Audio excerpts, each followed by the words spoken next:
Hello दोस्तों, welcome to our channel. तो आज का ये जो वीडियो बनने वाला है, ये पूरा एक टोटल प्लेलिस्ट बनाएंगे जिसमें हम लोग देखेंगे कि जो जितने भी गवर्नमेंट एग्ज़ाम हो, चाहे वो हमारे यहाँ उड़ीसा के अंदर हो कि या फिर उड़ीसा से बाहर हो, जितने भी गवर्नमेंट एग्ज़ाम हैं उनमें जो ज़्यादातर पूछे जाने वाले कंप्यूटर रिलेटेड क्वेश्चन हैं उन सबको हम लोग देखते जाएंगे। जैसे एक एक पार्ट बनता जाएगा वैसे ही क्वेश्चन का डिफ़िकल्टी भी बढ़ता जाएगा। तो ये जो पहला पार्ट है, इसमें हम लोग देखेंगे कंप्यूटर का फ्रीक्वेंटली आस्क्ड क्वेश्चन, जो कि बहुत ज़्यादा ईजी है। इसमें मैं बोल सकता हूँ ये वाला पूरा सीरीज़ बहुत ही इजी वाला बनने वाला है। उसके बाद जैसे ही धीरे धीरे हम लोग बढ़ेंगे वैसे ही हम लोग क्वेश्चन का डिफ़िकल्टी लेवल को बढ़ाते जाएंगे। तो शुरू करते हैं आज का ये वीडियो, जिसमें हमारा पहला क्वेश्चन ऐसा बनता है कि who is known as the father of computer. Father of computer हम किससे बोलते हैं? तो ये मैक्सिमम बच्चों को पता ही होगा, उसको हम बोलते हैं चार्ल्स बाबेज। अच्छा, चार्ल्स बाबेज को क्यों बोला जाता है? क्योंकि 1820 और 1830 में चार्ल्स बाबेज ने दो ऐसा मशीन बनाया था जिसको लेके आज का हमारा कंप्यूटर वर्क करता है, उसी प्रिंसिपल है। इसीलिए हम चार्ल्स बाबेज को फादर ऑफ कंप्यूटर भी बोलते हैं। तो आगे देखते हैं हमारा दूसरा क्वेश्चन। तो what does CPU stands for? ये भी बहुत ही इजी क्वेश्चन एंड बहुत ही फ्रिक्वेंटली पूछे जाने क्वेश्चन में से एक है।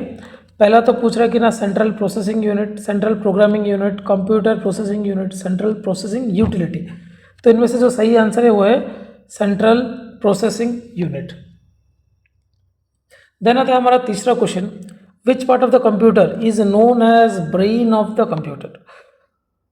कंप्यूटर का किसको हम लोग ब्रेन बोलते हैं? पहले तो जो ऑप्शन है वो है रैम। रैम का फुल फॉर्म हम सबको पता ही होगा, random access memory, random access memory. Then CPU, अभी थोड़ी देर पहले बोला था उसको, सेंट्रल प्रोसेसिंग यूनिट। फिर आता है हमारा हार्ड डिस्क, फिर आता है मदरबोर्ड। इसका सही आंसर होगा हमारा सीपीयू, क्योंकि सीपीयू को ही हम बोलते हैं brain of the computer. And इसको क्यों बोला जाता है? क्योंकि सारे के सारे जितने भी हम कंप्यूटर को टास्क देते हैं वो सारा का सारा कौन रन करता है? सीपीयू तो रन करता है। सारे के सारे इंपॉर्टेंट कंपोनेंट्स किसके अंदर है? सीपीयू के अंदर है। इसीलिए हम सीपीयू को बोलते हैं brain of the computer. Then आता है हमारा चौथा सवाल, which type of software is operating system. Which type of the software is operating system. तो पहले तो मैं बता देता हूँ, सॉफ्टवेयर के 3 कैटेगरीज होते हैं। अगर और भी अच्छे से बोलूँ तो सिर्फ 2 कैटेगरी बोलने से भी चलेगा। एक होता है हमारा सिस्टम सॉफ्टवेयर, दूसरा होता है हमारा एप्लीकेशन सॉफ्टवेयर। ये 2 कैटेगरी का सॉफ्टवेयर होता है टोटली, मोटे मोटे तौर पे। तो ये जो ऑपरेटिंग सिस्टम है ये किस कैटेगरी का सॉफ्टवेयर है वो पूछ रहा है। तो अगर मैं बताऊं ऑपरेटिंग सिस्टम है वो हमारा सिस्टम सॉफ्टवेयर का कैटेगरी में आता है। देन जाते हैं आगे 5वां सवाल पे, what is the full form of BIOS. BIOS का फुल फॉर्म क्या है? तो इधर कुछ इनपुट ऑप्शंस है, जैसे कि basic input output system, binary input output system, basic integrated operating system, binary integrated operating system. इनमें कंफ्यूज नहीं होना है, आंसर होगा हमारा basic input output system. Okay. Then आता है which generation of computer used vacuum tube. अगर मैं बता दूं तो टोटली कंप्यूटर के अंदर हमारे पास 5 जनरेशन है। 5 जनरेशन में हमने कुछ नया नया टेक्नोलॉजीज़ को यूज़ करके हमने 5 जनरेशन के कंप्यूटर को ड्राफ्ट किए हैं, मतलब बनाया गया है। तो वैक्यूम ट्यूब कौन सा जनरेशन में यूज़ हुआ है? वैक्यूम ट्यूब यूज़ किया हम लोग फर्स्ट जनरेशन कंप्यूटर में। पूरा जो फर्स्ट जनरेशन कंप्यूटर था वो बनाया गया था वैक्यूम ट्यूब में। ओके। देन आता है हमारा इन विच जनरेशन ट्रांजिस्टर यूज। तो जैसे पहले जनरेशन में हम लोग क्या बनाए थे? वैक्यूम ट्यूब बनाए थे। तो उसी तरह ट्रांजिस्टर किस जनरेशन में यूज़ होता? तो ट्रांजिस्टर हमने यूज़ किया था सेकंड जनरेशन में। उसी तरह थर्ड जनरेशन में अगर देखा जाए तो वहाँ पे हम लोग यूज़ किए इंटीग्रेटेड सर्किट। फिर फोर्थ जनरेशन आते आते हम लोग उसको large scale integration, very large scale integration, and fifth generation में आता है तो हम लोग यूज़ किए अल्ट्रा लार्ज स्केल इंटीग्रेशन। इसको एक बार याद रख लीजिए। उसके बाद आता है हमारा 8 number question, which technology is used in 5th generation computer. 5th generation computer में हम लोग कौन सा टेक्नोलॉजीज़ को यूज़ किए? अच्छा, जो 5th जनरेशन में है वो हम लोग यूज़ किए हैं आर्टिफिशियल इंटेलिजेंस, जो कि अभी हमारा चल रहा है अल्ट्रा लार्ज स्केल इंटीग्रेशन। इसका वो टेक्नोलॉजी है आर्टिफिशियल इंटेलिजेंस। देन आता है हमारा 9 number question, what is the primary storage device in computer. Primary storage device, तो किसको हम लोग बोलते हैं? Primary storage device. अच्छा, यहाँ पे देखिए बहुत सारे ऑप्शन जो कि शॉर्टकट में लिखा होता है, जिसमें ज़्यादातर बच्चों को दिक्कत आता है सॉल्व करने में। पहला जो है वो हमारा SSD। इसका तो आपको फुल फॉर्म याद होना चाहिए, solid state drive. Solid state drive. फिर आता है रैम का फुल फॉर्म सबको याद होगा, random access memory, random access memory. फिर रोम का आता है हमारा रीड ओनली मेमोरी। फिर आता है हमारा HDD मतलब हमारा हार्ड डिस्क ड्राइव। तो यहाँ पे सवाल पूछा है प्राइमरी स्टोरेज डिवाइस कौन सा है, तो यहाँ का सही आंसर होगा हमारा हार्ड डिस्क ड्राइव। समझ में आ रहा। देन आता है हमारा 10वां question, which device is use to process data and store information. इनमें से कौन सा ऐसा चीज़ है, मतलब यहाँ पे इनमें से कौन सा ऐसा ऑप्शन है जहाँ पे हम लोग डाटा को प्रोसेस भी करते हैं एंड स्टोर भी करते हैं। अगर देखो कहीं पे ऐसा सवाल आता है जहाँ पे आप लोग समझ नहीं पा रहे हैं कि ये नाम सही आंसर क्या हो सकता है, तो हम लोग क्या कर सकते हैं, ऑप्शन को भी एलिमिनेट कर सकते हैं। ये मैं ज़्यादातर बच्चों को यही वाला मतलब सजेशन देता हूँ, जब अगर थोड़ा बहुत नॉलेज है, थोड़ा बहुत पढ़ाई की हो एंड फिर भी सवाल पे अटक गए हो, तो उन सब केसेस में आप लोग ऑप्शन को भी एलिमिनेट कर सकते हैं। जैसे कि यही सवाल को मैं कैसे कर सकता हूँ ना, पहले तो पूछा है कि ना which device use to process data and store information. Process data process करेगा एंड स्टोर भी करेगा। अच्छा, इनपुट डिवाइस में किस तरह का काम होता है, डाटा को हम लोग इनपुट देते हैं, तो ये वाला तो नहीं हो सकता। आउटपुट डिवाइस में क्या होगा, कंप्यूटर हमको रिजल्ट प्रोवाइड करेगा, ये वाला भी नहीं हो सकता। अब स्टोरेज में क्या होता है, हम लोग स्टोर कर सकते हैं, ये सुनो स्टोर कर सकते हैं इन्फॉर्मेशन, बट उसमें प्रोसेस नहीं होगा। समझ पा रहे हो, तो ये वाला भी नहीं हो सकता। तो बचा आंसर है हमारा CPU। CPU is the correct answer, जिसमें हम लोग डाटा को प्रोसेस भी करते हैं एंड स्टोर भी करते हैं। तो कहीं पे अगर अटक जाते हो सवालों में, तो इस तरह से ऑप्शन को भी एलिमिनेट करके हम लोग इजीली पा सकते हैं। ये वाला मेथड कंप्यूटर के मतलब क्वेश्चंस में बहुत ज़्यादा इफेक्टिवली काम करता है। तो ये 11वां वाला सवाल देखते हैं, what is the function of ALU in CPU। ALU का फुल फॉर्म क्या है, अरिथमेटिक लॉजिक यूनिट, एंड उसका क्या काम है CPU के अंदर। अगर आपको पता है तो CPU बनता है 3 कंपोनेंट को यूज़ करके। पहला तो ये हमारा ALU, दूसरा हमारा है कंट्रोल यूनिट, एंड इसके साथ जब हम मेमोरी यूनिट को भी ऐड कर देते हैं तो ये 3 मिलके हमारा बन जाता है CPU। तो यहाँ पे पूछा है ALU का फंक्शन क्या है CPU के अंदर। तो देखिए यहाँ पे भी वही ऑप्शन हम लोग देखते हैं क्या करता है, डाटा स्टोरेज करता है क्या, नहीं, वो तो मेमोरी यूनिट का काम है। एग्जीक्यूट ऑपरेशन, हाँ ये हो सकता है। मेमोरी मैनेजमेंट, ये तो नहीं हो सकता। डिस्प्ले आउटपुट, ये भी नहीं हो सकता। तो हमारा करेक्ट आंसर है हमारा एग्जीक्यूटिंग ऑपरेशन। आगे बढ़ते हैं, विच part of the computer store data permanently. इनमें से कौन सा ऐसा डिवाइस है या फिर इनमें से कौन सा ऐसा ऑप्शन है जहाँ पे हम लोग डेटा को परमानेंट स्टोरेज करते हैं। परमानेंट स्टोरेज हम किस में करेंगे। अच्छा, डाटा 2 तरीके से स्टोर भी हो सकते हैं, एक तो है टेम्पोरेरी स्टोरेज एंड एक होता है परमानेंट स्टोरेज। तो इनमें से कौन सा ऑप्शन है जिसमें हम लोग डाटा को परमानेंट स्टोर कर देते हैं। इनमें से सही आंसर है हमारा हार्ड डिस्क। देन आता है which operating system is open source and widely used in server. इनमें से कौन सा ऐसा ऑपरेटिंग सिस्टम है जो कि ओपन सोर्स है। ओपन सोर्स का मतलब फ्री फॉर ऑल, मतलब सब लोग उसको यूज़ कर सकते हैं एंड सब लोग उसको मॉडिफाई भी कर सकते हैं। इसमें से ऐसा कौन सा ऑपरेटिंग सिस्टम है, तो वो सही आंसर है लिनक्स। लिनक्स एक पावरफुल ऑपरेटिंग सिस्टम होता है जो कि हम लोग ज़्यादातर कॉर्पोरेट सेक्टर में तो इसका ज़्यादा ही चर्चा रहता है। तो लिनक्स है ओपन सोर्स ऑपरेटिंग सिस्टम जो कि सर्वर में हम लोग यूज़ करते हैं ज़्यादातर। Which of the following is not a input device. इनमें से कौन सा एक है जो कि इनपुट डिवाइस नहीं है। तो इनमें से कौन सा है जो इनपुट डिवाइस नहीं है, तो अगर देखेंगे माउस भी एक इनपुट डिवाइस है, कीबोर्ड इनपुट डिवाइस है, स्कैनर इनपुट डिवाइस है, बट जो नहीं है वो है मॉनिटर। तो सही आंसर होगा हमारा मॉनिटर। देन बढ़ते हैं आगे, which device is use to convert digital data to analog communication for telephone line. इनमें से कौन सा है जो कि डाटा को कन्वर्ट करता है digital to analog and analog to भी डिजिटल। क्वेश्चन को अगर हम पलटा के देखेंगे तो वहाँ पे भी ऐसे भी हो सकता है digital to analog, analog to digital. तो वो एक डिवाइस है जिसको हम बोलते हैं मॉडेम। मॉडेम को अगर फुल फॉर्म अगर देखेंगे तो मॉड्यूलेटर एंड डीमॉड्यूलेटर, इसका ये फुल फॉर्म है मॉड्यूलेटर एंड डीमॉड्यूलेटर। तो इसी का काम होता है हम लोग सिग्नल को कन्वर्ट करना, analog signal to digital, digital signal to analog, depending on situations. Okay, तो आगे देखते हैं हमारा एक सवाल, which device is both input and output. ये बहुत ही अच्छा क्वेश्चन है। इनमें से ऐसा कौन सा डिवाइस है जो कि इनपुट भी है एंड आउटपुट डिवाइस भी है। समझ पा रहे हो, तो देखो इसका जो आंसर है, इसका आंसर भी है मॉडेम, क्योंकि मॉडेम का जो analog to digital, digital to analog है, ये कहाँ कहाँ पे इनपुट के तौर पे काम करेगा एंड कहाँ कहाँ पे आउटपुट के तौर पे भी काम करेगा। इसको और भी डिटेल में अगर पढ़ेंगे तो उसमें समझ में आएगा कि ये कैसा काम करता है। देन आता है which protocol is primarily use to browse website. अगर मैं बता दूँ आपको नहीं पता है प्रोटोकॉल के बारे में, देन प्रोटोकॉल क्या होता है, इंटरनेट में वर्किंग का रूल्स एंड रेगुलेशन को हम प्रोटोकॉल बोल के बोलते हैं। तो यहाँ पे पूछा है इनमें से कौन सा प्रोटोकॉल यूज़ करते हैं वेबसाइट को ब्राउजिंग करने में। तो अगर आप थोड़ा सा भी वेबसाइट या फिर इंटरनेट का थोड़ा सा भी नॉलेज रखते हैं तो हर वेबसाइट को ब्राउज करने के लिए हम लोग HTTP का प्रोटोकॉल को यूज़ करते हैं। तो इसका फुल फॉर्म भी मैं बता देता हूँ। FTP का है हमारा फाइल ट्रांसफ़र प्रोटोकॉल, FTP का file transfer protocol. HTTP hypertext transfer protocol, hypertext transfer protocol. SMTP simple mail transfer protocol, simple mail transfer protocol. Then TCP transmission control protocol, transmission control protocol. तो ये सारे protocols का नाम बना दिया। याद रखिए ये वाला ऐसे भी ना पूछ के कहीं कहीं पे फुल फॉर्म भी पूछ सकता है, तो ये सब एक एक क्वेश्चन भी बन सकता है, याद रखिए। देन आता है हमारा what is the smallest unit of data in computer. सब डेटा का सबसे स्मॉलेस्ट यूनिट को हम क्या बोलते हैं। तो इसका जो सही आंसर है वो है हमारा बिट।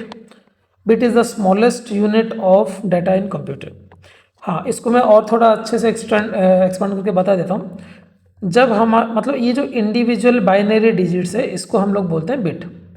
एक ये जो एक डिजिट है इस एक डिजिट को हम बोलेंगे एक बिट। फिर 0 एक बिट है, 1 एक बिट है, यहाँ पे 0 एक बिट है। ये इंडिविजुअल डिजिट्स जो बाइनरी डिजिट्स है उन सबको हम बोलते हैं बिट। तो जैसे इस तरह से 8 बाइनरी डिजिट्स मिल जाएंगे तो उसको हम बोलेंगे byte. 8 bit equal to 1 byte. उसी तरह निबल किसको बोलते हैं, अगर 4 बाइनरी डिजिट मिलते हैं। तो यहाँ पे मैं बोल दिया 8 बाइनरी 8 बिट 1 बाइट। इसी तरह से 4 बिट, अगर 4 बिट मिलेगा तो उसको हम बोलेंगे निबल। ये छोटे छोटे यूनिट्स है डेटा का। एंड जैसे हम बढ़ते जाएंगे तो वो किलोबाइट, मेगाबाइट, गीगाबाइट ये सब आते जाएगा। आगे बढ़ते हैं। What the function of IP address. And IP का फुल फॉर्म क्या है, internet protocol. Internet protocol.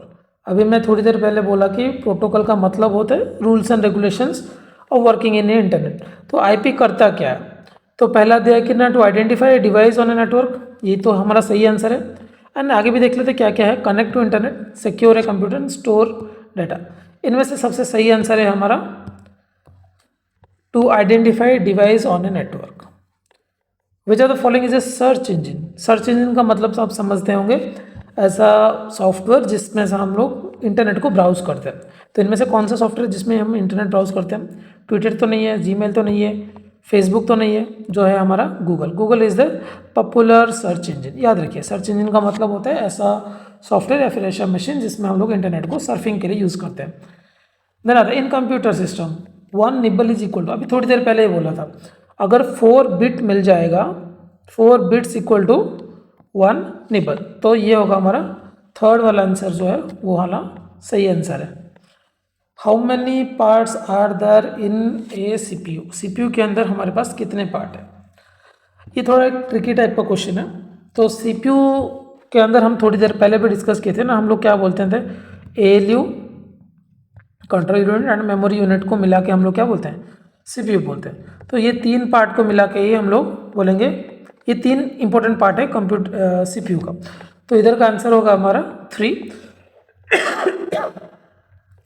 But अगर एक्चुअली इसको अगर एग्जाम पॉइंट ऑफ व्यू से देखेंगे तो मेमोरी यूनिट को हम लोग सेपरेट कर देते हैं, क्योंकि CPU किसे बोलते हैं, जो एक्चुअल एग्जीक्यूशन वाला पार्ट को हम CPU बोलते हैं, जहाँ पे सारे के सारे टास्क को रन करते हैं। तो इसका एक्चुअल आंसर होगा 2।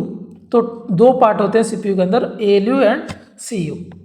एग्जाम पॉइंट ऑफ व्यू से ये वाला है, बट एक्चुअल CPU के अंदर 3 पार्ट ही रहते हैं। फिर आता है how many computer generation are there. अभी थोड़ी देर पहले तो बताया था कि ना टोटल 5 जनरेशन है हमारे कंप्यूटर के अंदर, पहला, दूसरा, तीसरा, चौथा और 5वां।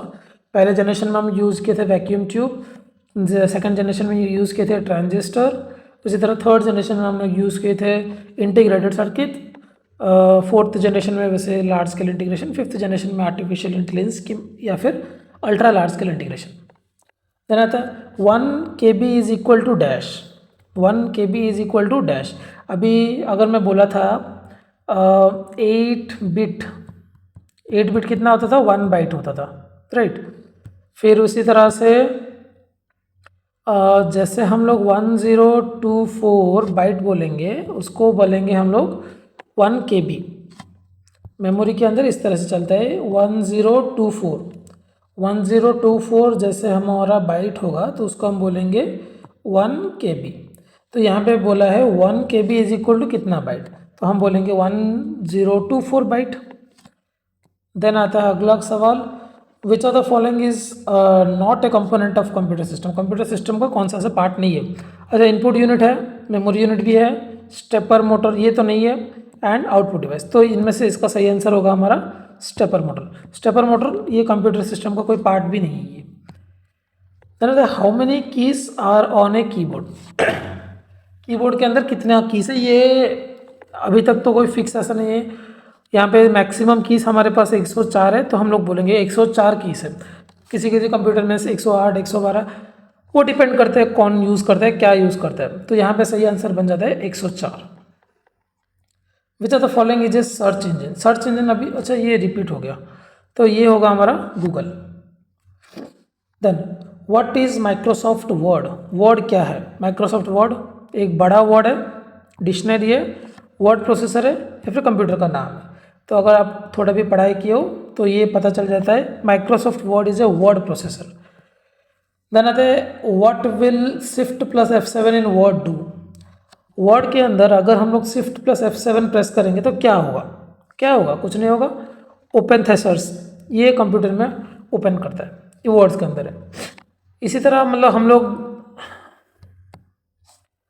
हमारा 30 नंबर क्वेश्चन से dash option enable you to add common text at the top of the page in all document.